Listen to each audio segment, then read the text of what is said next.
Okay. Welcome back, everyone. We are going to be studying today the fifth parak of Sefer Ezra. Now, if you remember, in the fourth parak of Sefer Ezra, there were these political back and forth trying to stop the Beit HaMikdash, and we're really not even sure when that took place. And there were two different opinions that they may have taken place, that was the chronological order. The other may have been that these were documents that were examples of what was going to happen at a later time. And all of it goes back to this tremendous confusion of the Persian era. Now, last time we had met, I actually had a handout for you, and some of you may have it, some of you may not. It was a handout that was the diagram, if you remember, of the Seder Olam chronology. And there in that Seder Olam chronology, what we had done is we talked about the fact that there is this difference of a couple of hundred years plus, about a couple of hundred years between what we declare to be the beginning of the Persian era versus what conventional chronology uses. And the difference really stems from the fact that according to our records, there's really only 3 or 4 kings that we talk about in the Persian era. There is Cyrus the Great, Koresh. There is Achashverosh, according to Seder Olam Rabbah. There is Achashverosh's son, known as Darius. And there is in there also a possibility of Artaxashta, who may also be Achashverosh. We've had that other name. However, when we go into the historical documents, beyond the framework of Chazal and Tanakh, we discover that there were many more kings in that era, and that the order of the kings was a little bit different.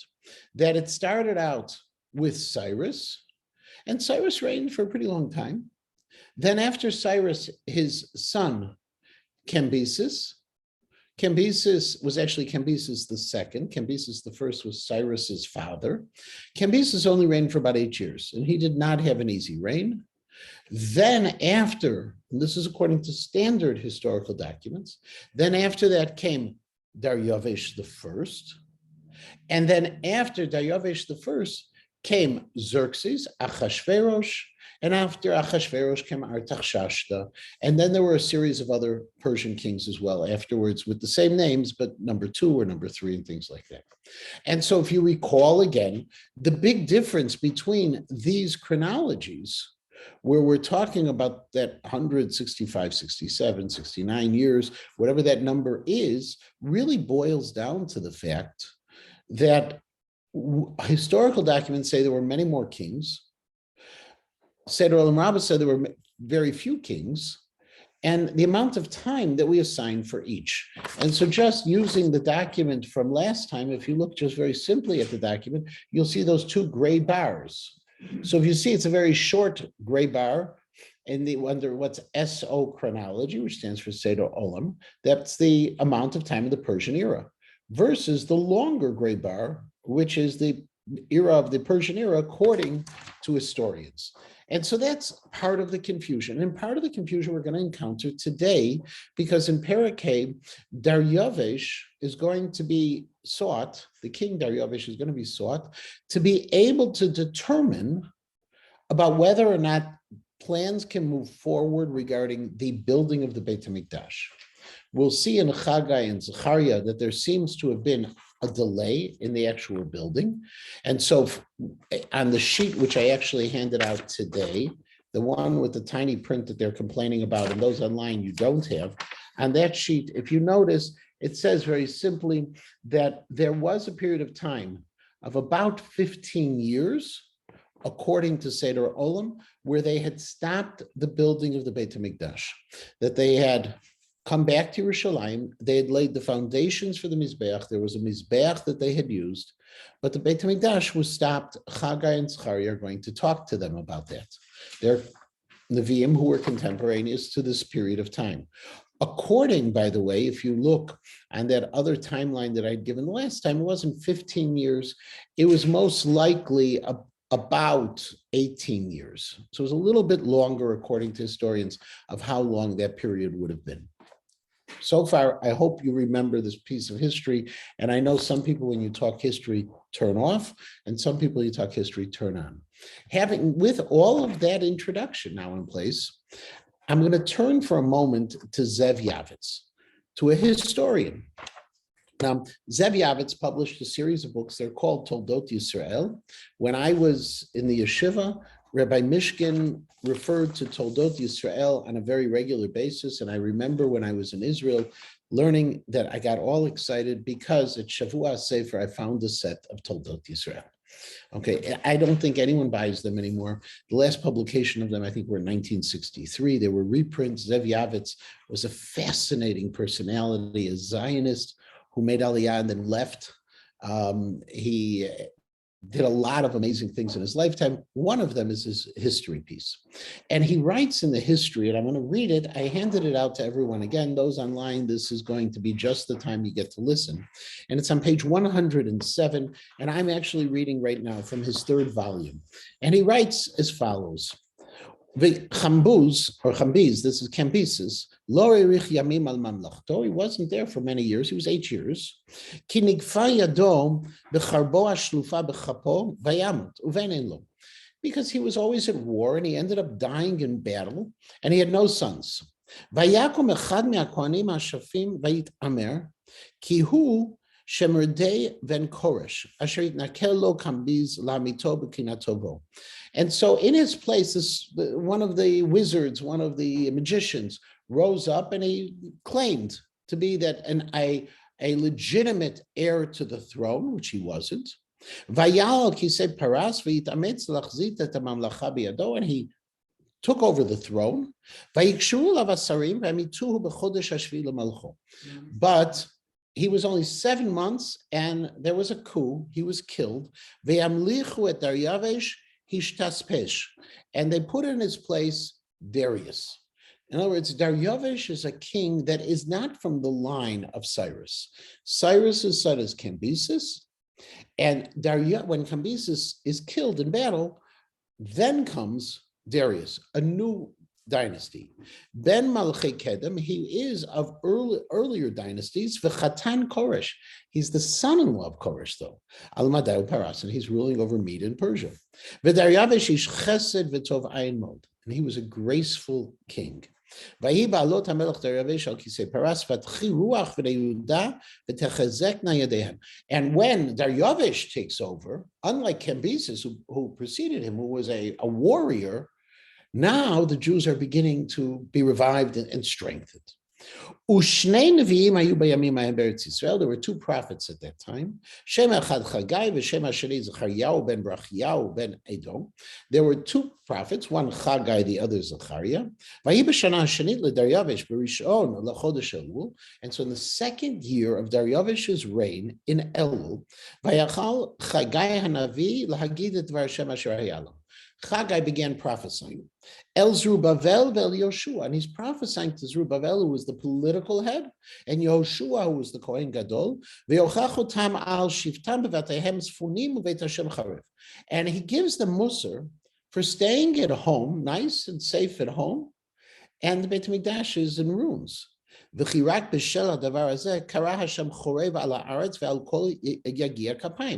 was this kind of behavior, he tells them, that led to the destruction of the Beit HaMikdash that they had returned from Bavel to build. And so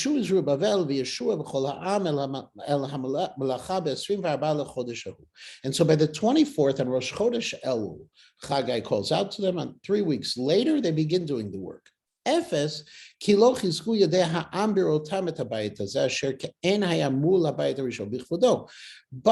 it wasn't a very motivating kind of thing that was going on, because there was a very, very simple, humble, not impressive Beit HaMikdash that they were building. And Chagai worked really hard to motivate Zerubbabel and Yoshua. And the people who were just exhausted. Okay, and then Mar Cheshvan. So Elul, Tishrei, Cheshvan. Okay, so 3 months later, Shad comes Chaya Navi et So then Zechariah pops in and he helps out. And from that point, they're trying to go ahead and strengthen the weakened hands. And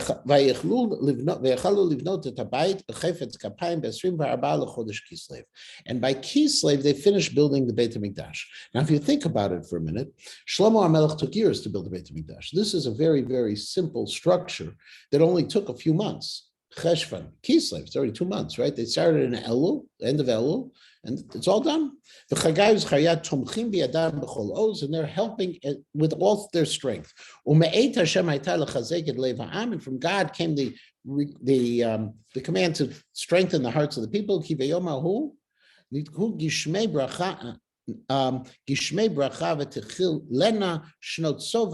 And from that point, rain began to come, and there was plenty. Until they forget all that they had gone through before having built the Beit HaMikdash, where there was famine and there was drought and there was destruction. However, those who are trying to make trouble for us did not stop what they were doing. And so they begin to slander them, to talk against them before the governor. The governor's name is Tatni. Now, he is the Pacha, he is the governor of Ever Nahar, of Transjordan. Transjordan is all of that area from Mesopotamia west, including Eretz Yisrael. So he's a pretty big official. Asher Zerubbabel rak echad mikidavhu. Zerubbabel is under him. Vayavod Tatni v'sheter Rozni echad hasarim Yerushalayim. And so Tatni himself comes with another person named Shater Bozni, and they come to Yerushalayim lahashpita tamalacha, to stop the work. Mitam ktavadat asher natan kambiz hamelech hamet, via an official document that Cambyses, the dead king, had issued. Vayishal Tatni l'shemot kol osei hamelacha. Tatni asked for all the names of the people involved in the work. Vayichtov l'zikaron b'sefer, and he writes it down. He memorializes those names. L'man hodia otam be'ir hamlucha, in order to report on them back in the Persian Empire. Ulaman ho'id otam lemishpat le'et matzo, and they'll bring them to justice on the time. Vayiten Hashem et chen ziknei ha'am be'inav, but God gave the grace of the people into the eyes of Tatni. V'rachamav nichmeru al gorel hagoy ha'amlal, and he went ahead and he had rachmanis on the fate of this unfortunate nation. Asher akulo hazkenim demut mele'ah tom v'tzedek v'nachmat lev, with the people who had been representing the Jews, the Zkenim really presented them beautifully. They didn't stop them, and they didn't write negative things, like Rachum and Shamshay had done in the previous. Okay, the Parshegan ha igeret asher sha'aluvo. Levaker beit kinzeh mamlacha. They went ahead and they wrote a letter and they asked to check in the archives to see if Cyrus had actually given permission. That's really that's the background to what we're going to be learning today. All of this in summary. Yavitz does a good job. I looked through some of the English history books to see if I had something better in English to make it a little easier, because Yavitz writes in a pre-modern Hebrew. Okay, it's a beautiful Ivrit he writes, but it was before Hebrew was the spoken language of a real nation. And so it's a little bit more Tanachian language. And what he's describing is a few things are happening simultaneously. Step one, the Jews are back. Step two, they have stopped building the Beit HaMikdash. There are all sorts of concerns that they have. Step three, what happens is the two Nevi'im, Chagai and Zechariah, come forward. The second year of Dariavesh's reign, it's an opportune time to make a difference. Step four, they try to motivate the people. When they're successful in this process over the course of several months, Elul, Tishrei, Cheshvan, and Kislev, when that's going on, there are people who report them to the authorities, and the major authorities of the time come forward. The governor of that entire region comes forward to see what's happening. He challenges them. He's getting them all set up to be brought to justice, asking for names. And then he has Rachmanis on him. And he says, let's find out whether or not they're telling me the real story. Not bad. That's Parakeh. So let's turn for a moment and let's go into Chagai and Zechariah and just see a little bit of what Chagai and Zechariah are talking about. Now, Chagai and Zechariah are the two Nevi'im who are living in Eretz Yisrael at this time, and they are speaking directly to the Jewish people. If you turn to Perek Aleph, Pasuk Aleph of Sefer Chagai. Now, Chagai and Zechariah obviously are part of Trei Asar. They're at the end of Trei Asar. Okay, it's Chagai, Zechariah, and then after it's what? 1402 in the Art Scroll Tanakh. Perek Aleph, right at the beginning of Chagai. So right at the beginning of Chagai, if you notice, it says Bishnat Shtaim LeDaryavesh HaMelech. It's the second year of Darius's reign. We'd already, Gavitz told us this. B'chodesh HaShishi, it's in the 6th month, Elul. B'yom Echad L'chodesh, Rosh Chodesh. Hayad Dvar Hashem b'yad Chagai HaNavi el Zerubbabel ben Shealtiel Pachat Yehuda. The following were the words of what Chagai said to Zerubbabel. Zerubbabel's role is he is the governor in Yehuda, a sub-governor of the Aver HaNahar of the Transjordan region. Vel Yehoshua ben Yehotzadak HaKohen Gadol Lemor. And to Yehoshua, who is the Kohen Gadol. Ko Amar Hashem Tzvakot Lemor. This is what God says. Ha'am hazeh amaru. Lo et bo et Beit Hashem libanot. The people are saying now's not the time to build the Beit HaMikdash. Vayhi dvar Hashem biyad Chagai HaNavi lemor. And this is what he's telling now Chagai. Ha'et lachem atem lashevet bevatechem sfunim. You're saying this isn't the time of the Beit HaMikdash to be built. Well, is this the time to go ahead and sit comfortably in your homes? V'habayit hazeh charev. And this house lay in ruins. This is what God says. Simu levavchem al darchechem. Go ahead and pay attention to what you're doing. Zaratem harbem vavemaat. You've been sitting at home 15 years. You've been planting like crazy, and your crops have been minimal. Achol vein l'sova.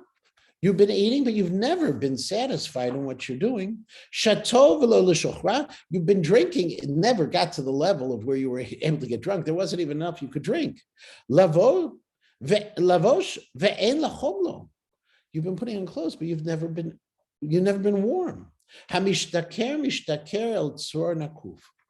So he goes and he says, are you going to go ahead and you're trying to drink out of something which has a hole in it? There's a problem with what you've been doing.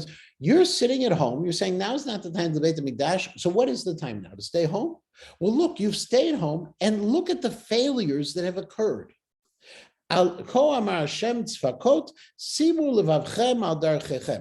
Pay attention. Notice how this goes ahead twice. The same pasuk, right? This is bracketing these statements. Alu ahar. Go up to the mountain. Go up to Har Moriah. V'havetem eitz uvnuvayit. Go bring wood and build the Beit HaMikdash. Ve'ertzebo ve'chavda amar Hashem. And I'm going to want what you did. In other words, it will be l'ratzon before me. Honel arbe v'hinei l'ma'at ve'vetem habayit v'nifachtem vo yan maneum Hashem tzvakot yan beiti asher hu charev v'atem ratzim ish leveto. Says this is what you need to take care of. That's Chagai. Chagai keeps on saying, pay attention.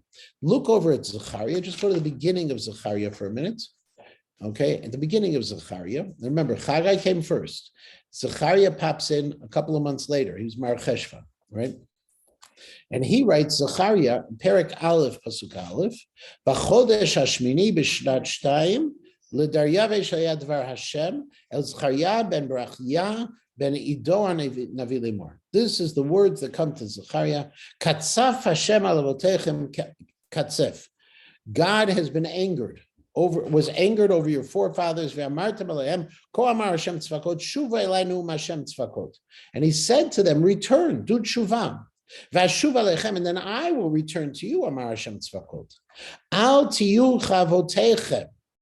Don't be like your forefathers. Asher karu alehem hanaviim harishonim lemor ko amar Hashem tzvakot shuvunu nami darchechem haraim ume'alelechem haraim v'lo sham'u v'lo ikshivu elainu Hashem. Don't be like your forefathers and ignore the calls to tshuva.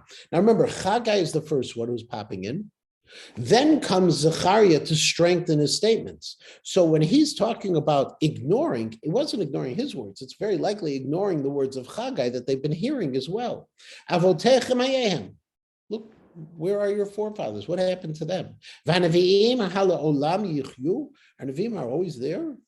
Ach dvarai v'chukai asher tziviti et avadai nevi'im halo hisigu avotechem v'yashuvu v'yomru kasher zamam Hashem tzvakot lasot lanu kidrachenu k'ma'alalenu kenasaitanu. You finally came to admit that these things happened, and what happened was what you deserved. ביום 24 ל-12 חודש, הוא חודש שבט בשלב 2 לדריווש היה דבר השם אל זכריה בן ברכיה בן עידו הנביא לאמור, and this is a second nevuah. And just skip over to Pasuk Yud Bet for a second. Pasuk Yud Bet, if you notice, it says, Vayan malach Hashem ve'omar, Hashem tzvakot ad mataya ta'lo terachem et Yerushalayim v'et arei Yehuda asher za'amta ze 70 shana. And so we say now, the malach says, how much longer will it be? The 70 years are up. So Haggai and Zechariah, their nevuot, are really talking to the people to try to get them to move back and build the Beit HaMikdash. Yeah. 70 years of Galus, or 70 years without a Beit HaMikdash. All of those. So the return makes it incumbent upon them, because without the nevuah, how do they know? So, right. So if you remember, they already had, when they, at the time of Cyrus, when they had the Reshut, they had the Nevi'im with them, they had people with them, and they were able to build. Some of the historians on this, and some of the more contemporary Meforshim point out that the 70-year calculation is almost being used as an excuse at different times, because it's going to be 70 years, but we never said what the starting point was. So every time somebody was ready to get started, they said, well, not 70 years yet. Right. Okay, because we're not sure if it's from which galut, if it's from the destruction, what is going to take place at the 70 years. And remember, there were two different nevuot, which allowed for those two different possibilities, which we had talked about in the past in Yirmiyahu. Yeah, Lita. Were Haggai and Zechariah, they were prophesying in Israel? They were in Israel, they were there. People outside Israel. No, they're telling the people in Israel, get going. Just to get going. Get going here in Israel, right. Were they at the same time? They were at the same exact time. They were prophesying at the same exact time as all of these things were happening. So our personalities we're dealing with are Zerubbabel, our Yehoshua Kohen Gadol, our Haggai and Zechariah. They're all here in this picture. And now we're ready to get into Perek Hey. So if you look at Perek Hey starts in the following way. And again, Perek Hey is going to be in Aramaic. Vehit Nabi Haggai Nevi'ah Uzcharia ben Bar Ido Nevi'aya, and Haggai and Zechariah prophesied al Yehudaye regarding Judea, regarding the Jews, Divi Yehud of Yerushalayim, who were living in Judah and Yerushalayim, B'shum Elokai Yisrael Alehum. Okay, regarding Hashem, the God of Israel over them. Doesn't say what the nevuah was. Well, we know what the nevuah was because you have to turn over to Haggai and Zechariah. This is where modern scholars love to have the phrase of intertextuality. Intertextuality means reading between the lines, basically. We have text from another place and we can bring it into this place. It's the intertextuality. Be'adayin kamu Zerubbabel ben Shealtiel v'Yoshua bar Tzadok v'Sariv l'mivnei. That's when Zerubbabel and Yehoshua and the other officers rose up to build Beit Elokad of Yerushalayim, the Beit HaMikdash in Yerushalayim.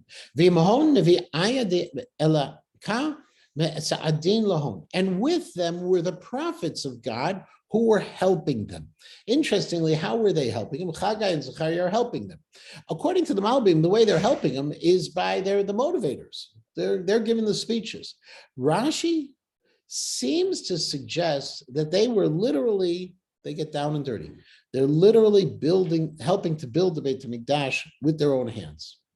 Bei Zimna, but at that time, Ata alehon tatnai pachat avar nahara ushatar boznai. At that moment, along came over them Tatnai, who was the governor of Avar Nahar, and Shatar Boznai, uchnavat hon, and all of their assembly, the people with them, they showed up in Yerushalayim. V'chein amrin lahom, and this is what they said to the Jews. Man shmam lachom. Give me the names. What are the names? What are your names? Te'em Beita Dena Livnei, who gave the permission to build who are building the Beit HaMikdash, Vushrana Dena L'Shachlala, and the foundations to establish. Okay, so this is a direct opposition to Perek Aleph of Ezra, where it says color says go. So it's in direct opposition to Perek Aleph, but if you remember the history, and it works much easier by remembering this history, and I'm going to take the standard history, not the Seder Olam for a moment. The standard history says Cyrus gives an order, right? We are now in this order. If you just look at the years, Cyrus gives the order. Let's assume standard history for a moment, 539, okay? Actually, it would be 538 when he gave the order, right? And we are now at this point 18 years later, 15 to 18 years later. But there's also been an overthrow of a dynasty. Cyrus is, while it's true that according to the historians, Darius was the son-in-law of Cyrus, he wasn't the direct descendant of Cyrus. There's a new sheriff in town, that's number one, and they haven't communicated.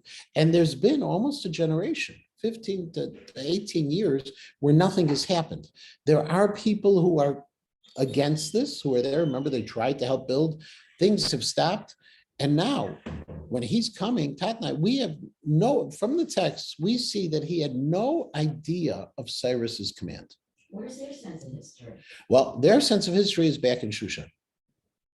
And that's what he's going to turn in a moment. So he says, who gave you the permit? What are your names? And why are you building this? Adayin kenema amarna lahom. So I'm sorry, I translated the previous posuk wrong. I apologize. V'chein amrin lahom, and they said to them, misam lechem ta'im, who gave you the command? Baita denali b'nat, to build that house. Okay. V'usharna denali shachlale, to set the foundations. Adayin kenema amarna lahom. We gave them our names. Okay, we gave them the names. Now this is, it seems to be pretty simple that the Sofer, the one who was writing it down, is reporting on what they were able to do. The Malbim says, okay, we went through this way. That's just a report, and they said, "Man inun shamahat guvraya vinyanat banim," and we gave them the names of the people who were involved in building. I'm sorry. Yeah, no, go ahead. I'm really stuck. Pasuk Aleph of the first chapter of Ezra says, "The Gambi Michtav Lemor." Right. It's all written down. Right. And we'll see at the end of this parak, they're asking for the documentation. Yavet's told us already, what he's going to do is they're going to say, go back to the archives and look it up. Unfortunately, when they did this, the Wi-Fi was down. And so they weren't able to do a quick Google search. The only way to do was to go back into the archives and see, because over the course of 18 years, there were wars, there were victories, there were assassinations. And this was not, within the Persian Empire, we focus on what Cyrus did as, wow, this is a massive thing to allow us to rebuild the Beit HaMikdash. It was one of many countries. He had 120 countries, and of our provinces, 127 provinces in the time of Achashverosh. You talk about all of those provinces. This was his normal approach, was to give the people the power to create religious freedom. So it's just one of many. And Tatnai is the governor over a vast region with many different peoples. So the fact that he doesn't know it and he doesn't have the documentation, he doesn't keep documentation. Documentation is kept in the archives of the king. So all of that is entirely possible and understandable. And then ultimately what happens, Ve'en Elokahom Havat al Shavei Yehudaya. Okay, this, and God's good eye was over the people. God was watching over us, we would say. Velovatilu himo. And they didn't stop the building. Tatnai could have said, stop. There's a restraining order until we get a determination. He didn't touch that.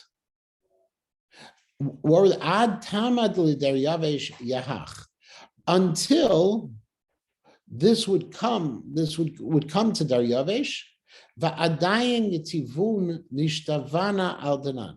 And then they'll have the response from Daryavesh's court of what should happen in Yerushalayim. So Tatnai could have stopped it, he didn't. And when we look at this, the way Yavitz describes this, and is really just based on the pasuk, this was from God. It was miraculous that he didn't do anything. That's really interesting. That's what you call omni something or other in the text, where you have the God Yeah, aspect. right. And what's happening here is it is being written almost like from an outside party is writing all of this as a history. Pasuk Vav, Parshegen igarta di shalach tatne pachat avarnahara ushatar boznai uch navate. This is now the letter, the official letter that they sent Tatnai and Shatar Boznai, Afar Chaye, who were the Persians, Diba Ever Nahara, Al Daryavesh Malka, over to Daryavesh. Now, Parshegen, okay, we know this term also from the Megillah. Okay, we have the same terminology. This is the language, which was the text that was used. Okay. Afar Sachaya, as I mentioned, this was, Rashi just says that this is one of the nations, that's who he was. Interestingly, we now, based on other documents, seem to understand that this is saying he was one of the Persians, and that was part of the reason he had his role. Now, what was Pitgama Shalacho Alohi. And so they wrote this to him, Alohi to him, Dina Ketiv Begave, and it was like this that was written inside the Daryavesh Malka, Shlama Chola. They wrote Hashalom Kulo. He is, Rashi says, Kol Hashalom Yeloah. He should be all completely at peace. The Malbim says Shlama Kola means, don't worry, this is a nice letter. Okay, sometimes you get a phone call. Okay, when I call parents during the day from school, there are two kinds of phone calls I make. The ones the parents don't want to get, and the ones I have to say real quickly, this is where I'm going to take you, don't worry, everything's okay. And then we have the rest of the conversation. According to the Malbim, that was this kind of letter. Everything's okay. Yadia lahave lamalka di azalna liud medinta levet eloka. The king knows that we went to Judea, to the kingdom of Judea, to the house of the God Rabbah, to the house of the great God. Okay, Rashi says the Veit Elokah Hagadol. Okay, that is referring to God, the Gadol. According to the Dat Mikra, it's actually referring to the Beit HaMikdash, to the great house of the king. Question is, what is the Gadol modifying? We don't know. Vuhu mitnabe even galal, and it's being built with even galal. Now, golel and galal is like galgal, some kind of round, right? But how does that play into the house you're building? So Rashi says Even Galal is just referring to marble. They're building this house out of marble. The Ibn Ezra, however, says, no. These are stones that are so massive that they have to be rolled in place. Now, we know, based on archaeology today, that, for example, when the time of Herod, and we also have the similar thing they think at the time of the Egyptians and the pyramids, one of the ways they moved these massive stones was that they had logs underneath and they acted like wheels, and they would roll the massive stone on these logs and then pull the log from the back and put it in front until it made it there, because there was no other way for them to be able to carry it. And these would be if you say that they're using it, these kind of stones, what they're reporting to the king is they're really building a building. This is not some temporary structure. They're building something big. If you use Rashi's approach, by the way, what Rashi's saying, they're building something that is mefuar, that is glorious. Use marble, that's something special. The Amichom, and they're also using wood within the walls. Now, there are two different ways to describe using the wood. There is that this is setting the Jews up, in essence, saying this is real and this is a powerful building, because putting that wood in is a stabilizer within the walls. We also know by having the wood there and the way they would build walls, the wood would also absorb if there were earthquakes or things like that, it would help absorb within the wood. And so Rashi and Ibn Ezra both say that what they're presenting to the king is this is a serious situation we're dealing with. This is something we want to make sure you really understand how far the Jews are going in this building. The Malbim, however, says that no, this is the way they're actually presenting a very positive picture to the king, saying, you know what, if they were building a real fortress, they would not use wood with the stones because wood can be burned. And therefore, they're building a temple, but it's not something that you should be afraid of. We're not sure what they are doing.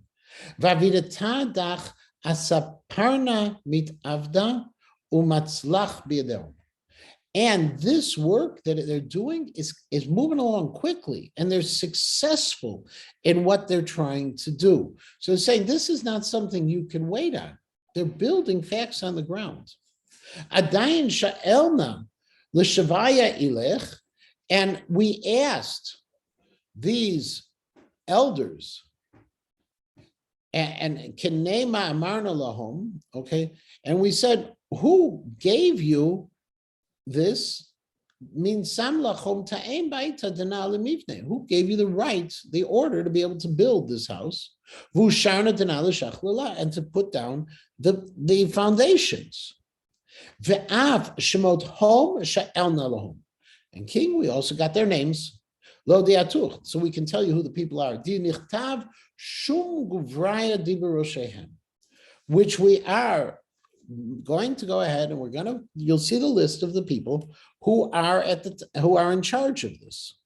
Now the Malbim says that this is again positive, that what's happening here is Tatnai is trying to defend the Jews without betraying his role as the governor of this whole area. He's saying, by the way, king, look at the bottom of this letter and you're going to see the names. These are not just anybody. This is Zerubbabel who's going to be involved in it. That's how the Malbim says it.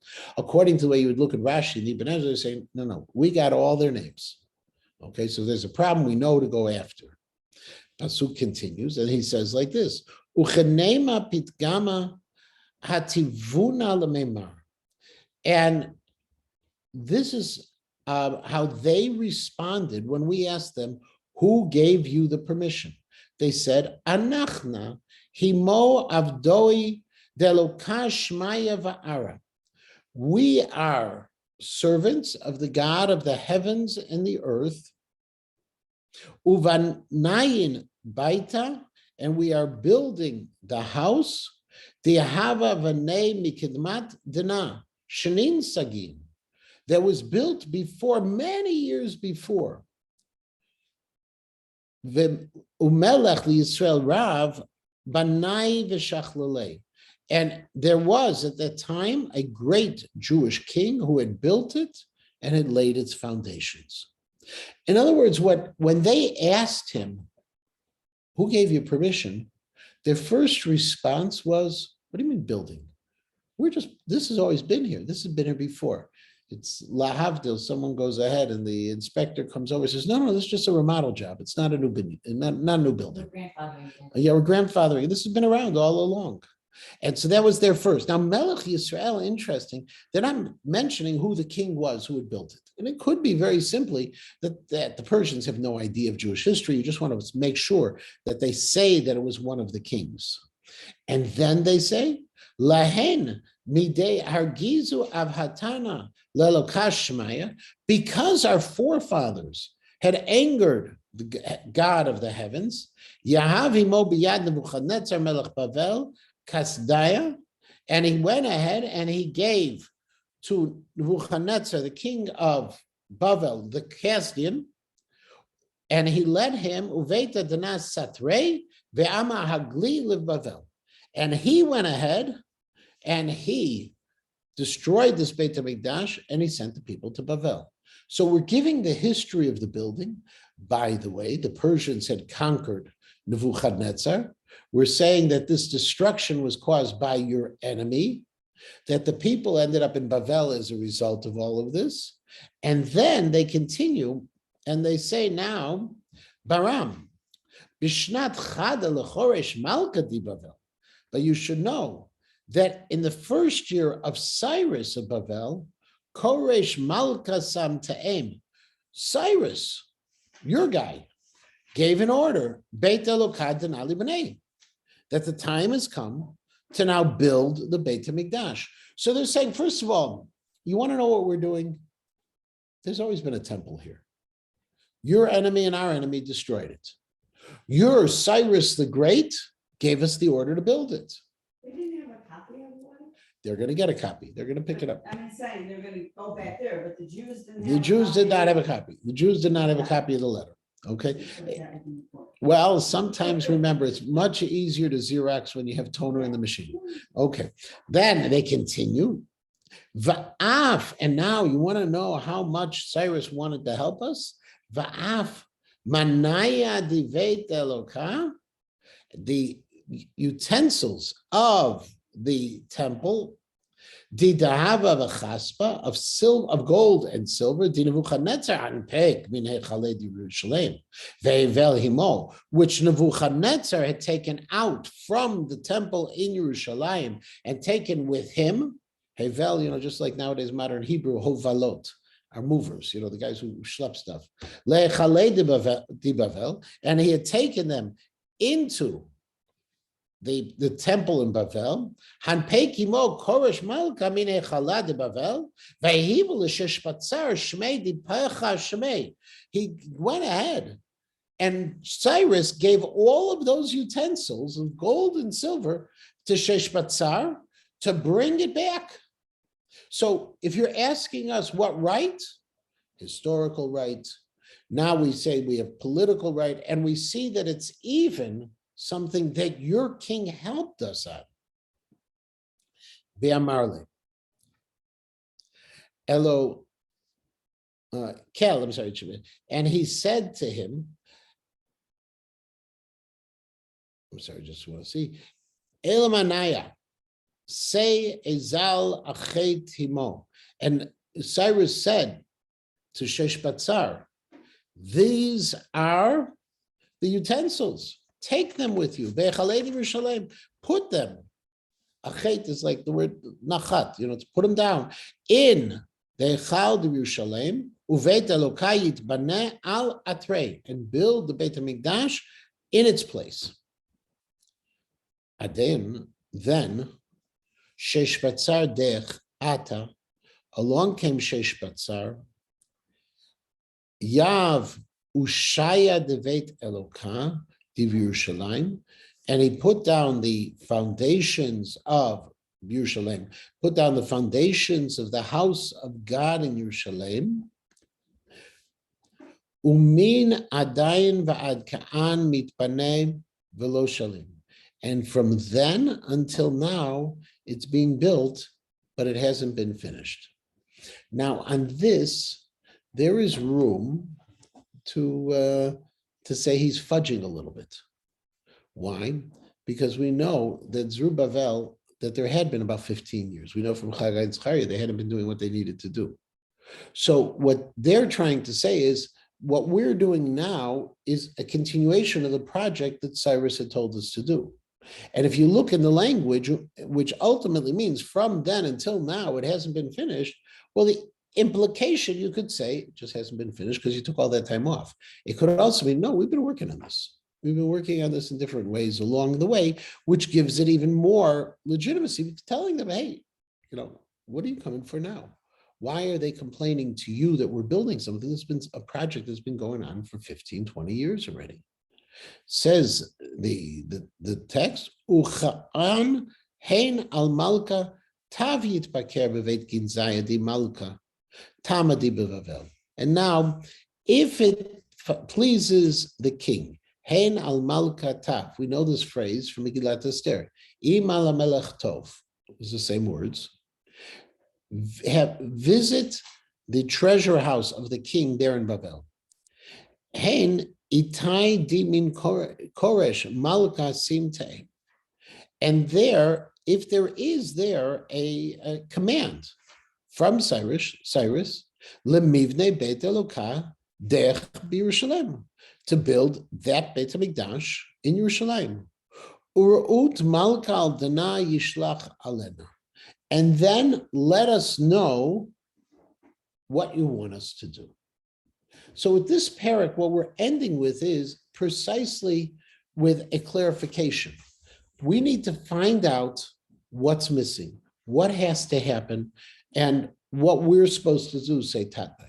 Now, we also know from this at the very same time that the Tzorarim, the people who are making trouble for the Jews, were making trouble. Because otherwise, why would Tatai show up in Yerushalayim? So there are people making trouble. There are people who are trying to report them to the authorities. And when they were reported to the authorities, and this is really the turning point, Pasuk Hey, Ve'en Elokahim Havet al Savei Yerushalayim, that the eye of God, or God's watchful eye, was over the elders of Yerushalayim. Savei with a sin is the same as Saveh, which is the Aramaic word Sav is an elder, or Saba is an elder, and nowadays we call it grandfather. Okay, but that's what's happening. That HaKadosh Baruch Hu is looking out for them. The Nevi'im are there in the background. There's a lot to happen, and we're going to see in the next parak the very next step. And the very next step is that the command is going to be found. They're going to inaugurate the Korban Pesach all over again. There's going to be this massive celebration. And then after all of this, Ezra is going to show up on the scene. Now, there is a fascinating piece, because Ezra, this was Sefer Ezra, and Ezra doesn't appear for the first 6 parakim. And so there was an interesting essay that I saw from Rav Yoel bin Nun trying to explain it. And what he said very simply is, we normally see that the credit goes to the people who finish the projects, who bring the projects to fruition. That is the unusual circumstance where we give the credit to the people who begin the project. Now, unusual credit, we find that, for instance, David, we do say Beit David. We also talk about the Mikdash being David's house. So that was an unusual circumstance, but often in history, and he actually brings a series of examples from modern Jewish history as well, where the people at the end of the day get the credit, and you sometimes forget the people in the beginning. The people in the beginning here are Sheshbatzar and Yehoshua and Zerubbabel, and they're putting together all the things until Ezra comes with the Nehemiah. We're going to stop right here. Next week, we'll be back regular time, same place, same connection, by the way, ladies and gentlemen who are online. You never have to look up another link. It's the exact same link. If you want to save it, it always does work. We'll stop here today. Have a wonderful day. Thank you.